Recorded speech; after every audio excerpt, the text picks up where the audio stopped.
Hey there everybody, it's Mark Crilley. I'm back with another How to Draw video. I did a video a few weeks back that showed 3 different ways of drawing manga faces, and I noticed that many people were saying they liked the big-eyed version the most. And I've hardly done any videos that show that style, and so I thought I would try one in which I show the classic big-eyed manga face and how to draw it. Now, I'm going to do this with a minimum of guidelines, but I do feel like I need at least one set of guidelines for the eyes themselves to make sure that I get them the right shape and so forth. So I'm beginning with a sort of a trapezoid shape here.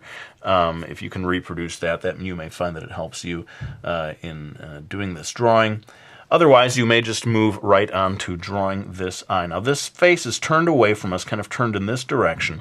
And so, as is often the case, you end up with a kind of compressed manga eye that is, kind of narrow from left to right. I'm drawing the upper eyelash here, and it kind of curves straight into the actual eye itself. Now, this doesn't look very large because it's the eye that's turned away from us, but you'll find when we get to the other eye that one is considerably larger. Let me go ahead and drop in the bottom eyelash, quite small. On this eye from this point of view. It doesn't take up much space. Then I'm going to go ahead and put in a couple of highlights. This type of large-eyed manga character is well known for having shiny-looking eyes, and the more highlights you put in, the shinier the eye looks. So I'm putting in just a narrow kind of triangular one down here, 2 big ones here, and get the pupil in here. Sometimes some people make very huge pupils. I mean, there's so many different variations, but the style that I'm doing today has kind of moderately sized pupils, and they put sometimes you'll see this sort of extra line here. I don't know if it relates to anything in human anatomy, but it creates this kind of interesting effect. And I'm going to just sort of toss in a few shading lines here. Generally, you find that the darkest part of the eye is toward the top of the iris. I'm going to darken this in. Now, notice this. This is kind of interesting. As I studied this, I realized that the eyelashes point down quite a bit in this style, rather than shooting diagonally upwards. And we're almost done here. I guess I'll do just a little more definition down there of the eyelashes. One important thing is to get the fold of the eyelid. And with the large-eyed style, you will see that the fold of the eyelid is quite, it's composed of quite a lot of different lines. So some people will get quite into defining that upper eyelid. I'm going to go ahead and move on to drawing the nose before I move on to the eye, which is kind of an unusual way. But like I'm saying, today I'm not doing the big guideline style. I'm doing kind of a line-by-line. Sometimes you just want to draw something in your notebook or whatever, and you don't want to sit down and do all the careful guidelines. If you look at the middle of the pupil, that may give you a little bit of a pointer as to where to have the tip of the nose. I was almost making a little pun there, pointer, because this is one of those classic pointy-looking noses. Again, I'm not a huge fan. I don't normally draw that style, but it certainly is very common. And then from there, I think I will move on to drawing this other eye before we draw the rest of the face. Now, like I said, not so many guidelines, but I do want to get a kind of a box in here that gives me some sense of where the eye is going to be contained, and it does sort of extend from the guidelines that we created for that other eye. Notice again the space between these 2 eyes is a very precise kind of a distance. If you compare the boxes, maybe imagine a 3rd box there. That might help you to do that. Now watch this as we drop in the upper eyelash. It curves quite diagonally down here. This side of it is very diagonal as it comes down to, I would say, a little beyond the midway point of that square. And then sort of imagine a little bit of a triangle here to help you get a sense of how to hook this back. Now, it doesn't go, you're not delineating this entire triangular area. You're just beginning a hook here, and then that kind of reaches down here to create the lower eyelash, considerably wider on this eye, from left to right, but not nearly as wide as the upper eyelash. I'm going to be building this up more, but let's go ahead and get the iris in. And it's taking up a very, very large section of the white of the eye here.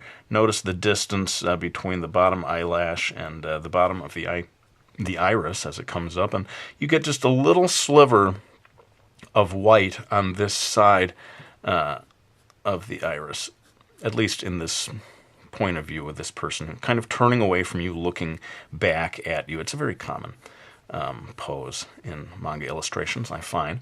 And let's go ahead and repeat what we did before, getting in, although everything gets larger because this eye is larger, we'll get the two highlights over here.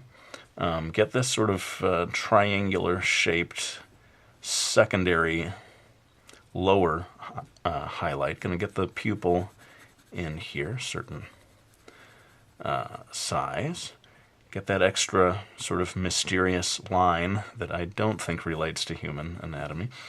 And I'm putting in, notice that these lines sort of fan out, almost like the spokes of a wheel. That's how they relate to that pupil. And I'm going to dash in this. I find this kind of fascinating, that there are eyelashes here on this side, the upper left, and there are quite a lot of eyelashes down here, and they kind of curve up just a touch more than those ones that we had drawn over here. They're not so completely pointing downwards. But there's no eyelashes to speak of between those 2 points. It's just sort of a black line there. Let's go ahead and get in the fold, the lines that indicate the upper fold of the eyelid. These lines tend to be closer to the inner corner, the inside corner of the eye. They don't tend to go all the way down here on that side.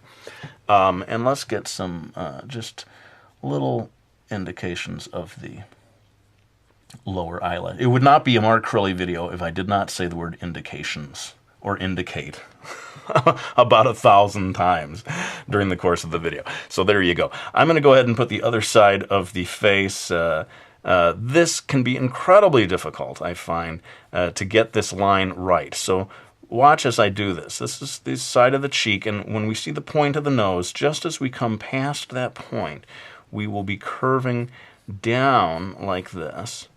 It sort of heads off away from the bottom of the nose and comes to a point. Boy, I wonder if I can come up with a good guideline for you here. I don't know, maybe dead between those two, dead center between those two eyes. That's where this point of the chin is coming in. Now watch the other side of the chin curving much more gently. You know, it's diagonal, but it's quite a horizontal. You know, it's much more horizontal than vertical. This line curving back here, and notice the space between those lines to help you get that right.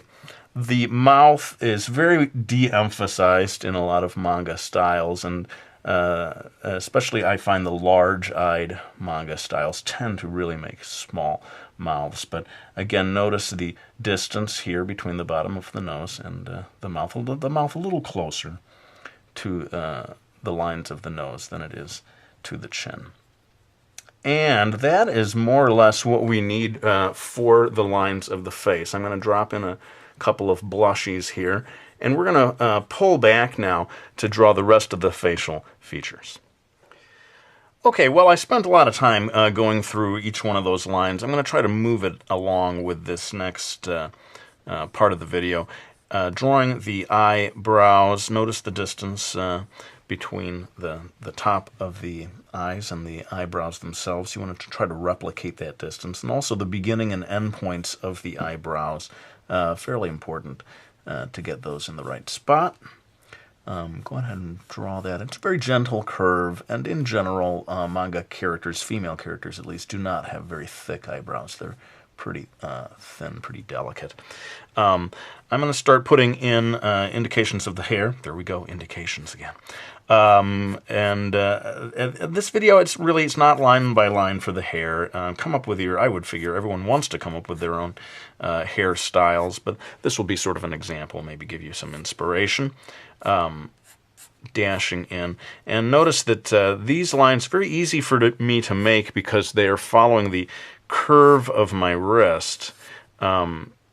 Anytime that you can take advantage of that natural curve of your wrist is very helpful. In fact, there's something a little odd about the way I do these videos in that I kind of have to tape these pieces of paper down to the table so they don't move around.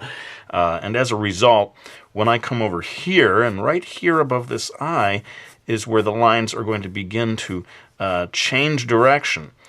For me, it becomes increasingly awkward to make gentle lines curving because I'm not following the curve of my wrist. So I'm having to move over here, and sometimes people think, are you ambidextrous? Are you able to draw with your left hand? No, I am not. I'm just moving over here. Normally, I would twirl the page around to try to make lines like this. But, there's no getting around it. It's a little awkward just because I'm having to keep this page in one spot. But if you are following along with this, go ahead and move turn the page entirely upside down as you work on these lines, and you will find that it's much easier because you're going with the natural flow of your wrist. In fact, I'm going to stop embarrassing myself with these cruddy-looking lines and kind of get to that stuff later on as I finish up the drawing. These lines are, it's very common with female characters, a certain type of female character, to have a strand of hair that comes between the eyes, just in front of the ears. So that's the kind of hairstyle that I'm doing here. Oh, the placement of the ears. Let's notice the size of the eye, and this really shows you how huge these eyes are because they end up being as large as the ears, which I hope your eyes aren't as big as your ears in real life. That would be kind of freaky. But it works in the manga style. And again, this is not a video about drawing ears. I probably should do one like that, but I'm just going to sort of dash in the lines here. You find that people are not really looking at the ears so much, so you don't have to feel so much pressure as an artist. Notice the size of that is taken up by the hair here. In this style in particular, the top of the manga character's head is really quite large. And if you get that wrong, and in my early days I used to, the whole drawing is thrown off if the top of the head is not large enough in your drawing. Well, I feel like I'm kind of almost spending too much time on this one video, taking you through every single line. But let's do just the last few things here, like the neck. The neck, notice it comes over to this side past the point of the chin. There's usually some indication of a shadow down here beneath the jaw. I'm going to drop in a line for the shoulder over here. Maybe put the strap of her dress or whatever right here. And after I get this last bit in here, which is the other side of the neck, and I may be making her neck a little too thick here.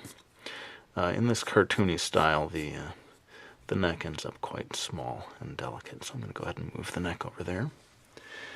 And getting this line in a certain type of diagonal angle.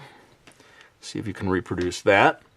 I'm going to throw in that other strap, and then I am going to have to fly through the rest of this in time-lapse just to keep this video at a reasonable length. My apologies to people who hate time-lapse or kind of feel like it's a cheat. You should have shown us everything. unfortunately, they're just to keep these videos at a reasonable length. You know, some people, they don't have time. They don't have time to watch a 20-minute long video. I know some of you do. But I'm going to go ahead and do the rest of this in time-lapse, and I'll come back and maybe give you some final tips before I end the video.